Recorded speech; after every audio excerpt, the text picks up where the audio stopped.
ఆంధ్రప్రదేశ్ రాష్ట్ర రాజకీయాల్లో పెను మార్పులు చోటు చేసుకునున్నాయి. ఈ మార్పులతో అధికారంలో ఉన్న తెలుగుదేశం పార్టీ గల్లంతు కానుందా అంటే ఏపీ పాలిటిక్స్ లో అవుననే సమాధానం వినిపిస్తోంది. ఎన్నికలకు ఇంకా 2 ఏళ్ల సమయం ఉండగానే ఏపీలో రాజకీయాలు రసవత్రంగా మారాయి. చంద్రబాబు పాలనపై రాష్ట్ర వ్యాప్తంగా ప్రజలు తీవ్ర అసంతృప్తి వెళ్లగక్కుతున్న విషయం అందరికీ తెలిసిందే. మరోవైపు ప్రతిపక్ష వైఎస్ఆర్ కాంగ్రెస్ పార్టీ రాష్ట్రంలో ఉన్న ప్రజా సమస్యలపై ఎప్పటికప్పుడు ప్రభుత్వాన్ని నిలదీస్తూ దూసుకుపోతోంది. మరోవైపు త్వరలో ఏపీ రాజకీయాల్లో పెను మార్పులు చోటు చేసుకోవడం ఖాయమనే సంకేతాలు కూడా వినబడుతున్నాయి. తాజాగా మాజీ సీఎస్ ఐవైఆర్ కృష్ణారావును బ్రాహ్మణ కార్పొరేషన్ చైర్మన్ పదవి నుంచి తొలగించడం తెలిసిందే.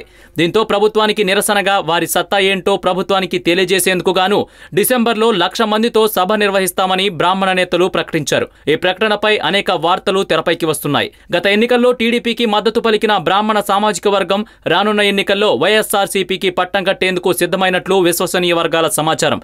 ఈ నేపథ్యంలోనే మాజీ సీఎస్ ఐవైఆర్ కృష్ణారావుకు 2019 ఎన్నికల్లో వైసీపీ తరపున ఎంపీ లేదా ఎమ్మెల్యే టికెట్ కేటాయించే అవకాశాలు ఉన్నట్లు పెద్ద ఎత్తున వార్తలు వస్తున్నాయి.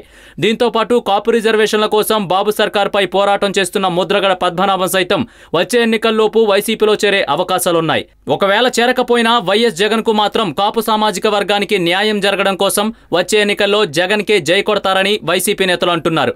ఇక మరో సీనియర్ నేత మాజీ ఎంపీ ఉండవల్లి అరుణ్ కుమార్ కూడా మరికొన్ని రోజుల్లో ఖచ్చితంగా వైసీపీలో చేరడం ఖాయమని తెలుస్తోంది. ఇక రాయలసీమలో మాజీ ముఖ్యమంత్రి కోట్ల విజయభాస్కర్ రెడ్డి తనయుడు మాజీ కేంద్ర మంత్రి కోట్ల సూర్యప్రకాష్ రెడ్డి కుటుంబం సైతం వైసీపీలో చేరేందుకు ఇప్పటికే వైఎస్ జగన్ తో చర్చలు జరిపినట్లు తెలిసింది. ఇలా రాష్ట్రంలో ఉన్న సీనియర్ నేతలతో పాటు ఎన్నికల ముందు ఇచ్చిన హామీలు పూర్తి స్థాయిలో నెరవేర్చకపోవడంతో ప్రభుత్వంపై తీవ్ర అసంతృప్తితో ఉన్న రాష్ట్ర ప్రజలు సైతం వైఎస్ జగన్ పై మొగ్గు చూపుతున్నారు. ఈ పెను మార్పుల కారణంగా అధికార తెలుగుదేశం పార్టీ గల్లంతయ్యే అవకాశాలు ఉన్నట్లు రాజకీయ విశ్లేషకులు భావిస్తున్నారు. దివంగత నేత వైఎస్ఆర్ ఆశయ సాధనకై నిరంతరం కృషి చేస్తున్న వైఎస్ జగన్మోహన్ రెడ్డి రానున్న ఎన్నికల్లో విజయ ఢంకా మోగించే సంకేతాలు ఇప్పటి నుంచే కనిపిస్తున్నాయి.